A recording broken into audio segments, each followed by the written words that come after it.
Brotherhood's back.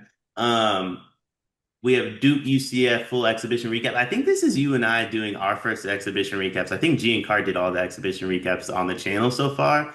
So I Yeah. want to swing it to you to talk about the game first, but I also want to get your take on what you think about these exhibitions even happening, because I Yeah. personally have a take on them that I don't think people are going to love. But what do you think of the game? What do you think of Cam Boozer's debut? And going into the game, did you know anybody on UCF, or were you like me where I was learning who was on the roster in real time?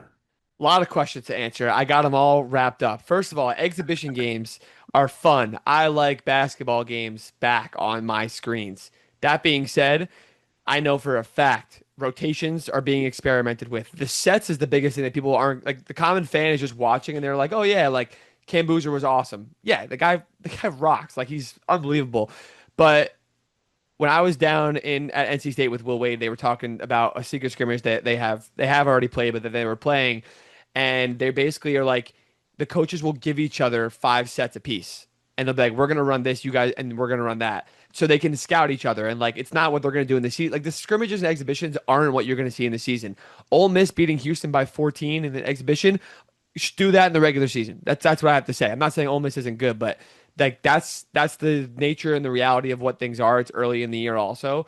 So take everything with a grain of salt. That being said, the player results are something that I look for the most because freshmen transfers, a lot of international players, guys that are going to step up into new roles, do they look comfortable early on? Like Cam Boozer is a good example. He looks like he's been playing at Duke for 6 years. He looks unbelievable, like polished, strong, smart, shooting the ball well, good base, good form. He's 18 years old.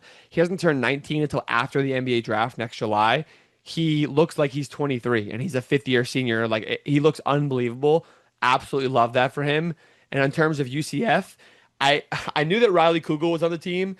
Um, I knew that John Bull was on the team. Don't know why. Who I didn't know was on the team, and I don't know a lot of their roster, to be completely honest.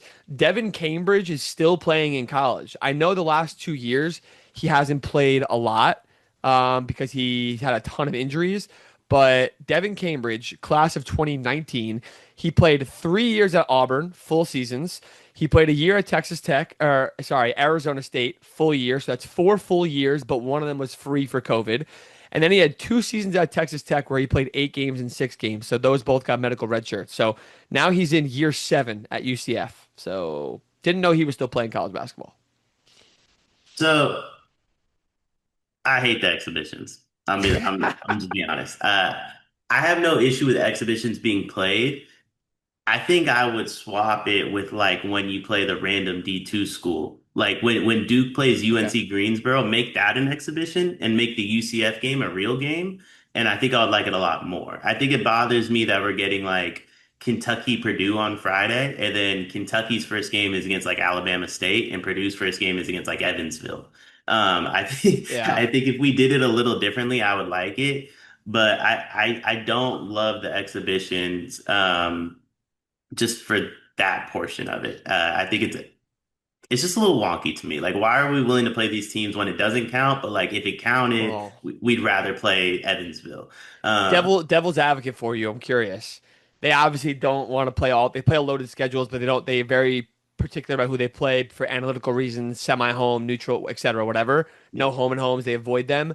So, would you rather have the way it is now, or would you rather have no exhibitions at all and they still play the garbage team? So, like Kentucky Purdue wouldn't happen at all, and Oh, no I'd exhibitions. rather the way it is now than that. Okay, But I just think this clarifying. this is why I don't like the net rankings, because it encourages you Yeah. not to play tough opponents. And I actually think I saw like a low mid-major coach say like it's hard for us to schedule games because teams would either rather play T4 schools or tier one schools because it'll boost their net ranking. You don't have to worry about anything. But if you're in that pod two, pod three, like they don't want to play you. And I think that's my issue with it. Is just like the way we do schedules now, it almost encourages you not really to play anybody. Or you'll play like two to three Yeah. big games and then a bunch of games no one cares about. And then we'll like toss in a Purdue Kentucky exhibition on SEC Network on a Friday. Yeah. Dion, you okay? You look a little sweaty. So every August, September, my air conditioning breaks and there's just nothing I can do about it. Dude, that's tough. Out in California too? Like, I mean, what is it, like 80 degrees still there today? Today's gonna be like 85, 90, but like peak summer it gets like 110. My AC just doesn't ever hold up. I mean, it sounds like it's a bummer that you can't take advantage of Duncan Mechanical Solutions because Duncan Mechanical Solutions is an HVAC company based in Angola, servicing the tri-state area, bringing commercial quality to the residential world with excellent customer service. You heard us talk about Duncan Mechanical last summer. If you need heating or air conditioning, kitchen or bath remodeling, or all of the above, Duncan Mechanical is the place to go in the Midwest. Go to DuncanMechanicalSolutions.com to take advantage and make sure you don't wind up like Dion. And So that what's your solution to that? Like it's tough though. It's tough because like in a perfect it was the Illinois State coach. I remember seeing that quote and I was like, yeah, it's so right. Like the San Francisco coach, the St. Louis's coaches have said the same thing about like they have to play each other and then they just beat each other up and they all have losses and they trade losses, which is not good for getting into the tournament later on, but they have to play the best teams they can to get an at-large bid opportunity. So what is your solution? make tournaments great again. Like Play the early season tournaments? let's make the Maui meaningful. What was the tournament that was in Madison Square Garden like year like the They've done Champions Classic that plays in like Atlanta every night and switch back and forth or something like that. Yeah. in like the late 2000s, maybe early 2010s, probably even before that, the preseason NIT, Oh like yeah. that meant something. And those were like big opponents going. I'm not saying you have to schedule a home and home with Kentucky, but you shouldn't be afraid to play them at the Battle for Atlantis. You shouldn't be afraid Yeah. to play them at Maui. Like those tournaments should mean something, and then do whatever you want with the rest of the schedule. I don't care. Yeah. It's a good point. The players era this year is going to have a ridiculous schedule, so those teams are all going to get each other out of their control, which I love. I think that the solution, which is an unrealistic utopian society solution, is every you have a home and home that's back and forth every year that is a forced game. So, and it's a regional tier difference rivalry. So, let me think of a good example. Missouri and St. Louis haven't played in like 20 years. How does that make sense? They're 2 hours away from each other. So Missouri and St. Louis have to play each other. Wichita State and Kansas have to play each other home and home, back and forth every year, no matter what. Don't care. On top of the regional rivalry that are different tiers, they also add in if a coach leaves to a new school, you have to go back to that school the next year. So Iowa would have to play at Drake this year. Like force that to happen. That part I don't think is actually that crazy. Like I don't know why the NCAA can't be like, you know what, fuck it, like let's just do it. Yeah, I completely agree. And the main reason I think all this should happen, Cam Boozer was phenomenal. He had what, 32 points, like 14 boards, 5 assists. Yeah, he's great. Yeah, Really good player. There was a moment in the game, it was 50 to 50. yeah, Like second half. It's like 50 to 50. Cam Boozer has like 20 of the 50 points. And if you really watch what like UCF's doing, UCF isn't going at Cam like this is like a meaningful 100% game. Duke wasn't going at UCF like this is a meaningful 100% game. I think about the AJ DeBonta clip that everybody's freaking out over. There's the a lot. defense. The defense. Yeah, There's like no one's as bad as what AJ did in that game.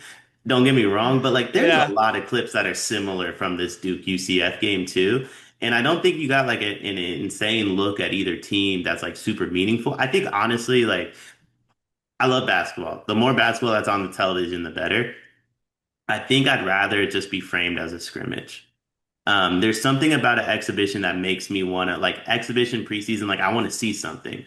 But there's something about the word scrimmage, like you can wear your practice uniforms and you can kind of just get up and down the court and do cardio the way that the exhibitions are going, and I'd be okay yeah. with it. But like I don't feel like we're seeing like a great brand of basketball being played in these exhibitions. Yeah, I like them being televised, but maybe the solution could also be don't televise any of them and let people just speculate on everything except for social media highlights. Yeah. Secret scrimmages. I have no issue with secret scrimmages, and we can just be like, "Wow, Ole Miss beat Houston by 14. Did Houston play its players?" And then we could just say, "No, they didn't because Houston lost." But maybe they did. Maybe Ole Miss was the team that did. Exactly, exactly. So who knows? But yeah, Duke looked good. Cam looks good. UCF doesn't look good. So. Doesn't look good. As a Sac State fan, we have Mikey Oh, now. I'm a Sac State graduate. We have Mikey now. Mikey doesn't look good. Mikey doesn't look he's good. going. What do you mean? He's going to the NBA. At some point, wait, listen, if London Johnson can play college basketball right now, I'm okay Mikey playing college basketball until he's 30, by the way. That's fair. London Johnson, legitimate professional basketball player. Uh, Yeah, he I found is. out this morning he also played in the Dominican. Story for a different day. But Mikey, I can't believe he didn't play on this UCF team. Like I was watching this game and I'm like, man, Mikey, if these are the guards that they have left, Oh, he'd be out there not frying, but he would have the opportunity to fry. yeah, he probably should have stuck around. And Yeah, but he, like Johnny Dawkins, Mike Bibby, and Shaq. it's facts. Hey, listen, we got Quavo performing on Saturday at the football game. Oh, Yeah. it's up. It is up at Sac State. Oh my We God. had Little Yachty last week. Sac State's going up, baby. Stickers Let's up. go. But that was my first thought was like, yo, Mikey, like this could have been your team, man. Like you could have went at Camp Boozer last night a little Yeah. bit, but Duke looked great. Like you said, UCF is still UCF. And I'm still learning who's on the roster. Exhibitions are fun, but let's do it in a way that's a little bit more competitive.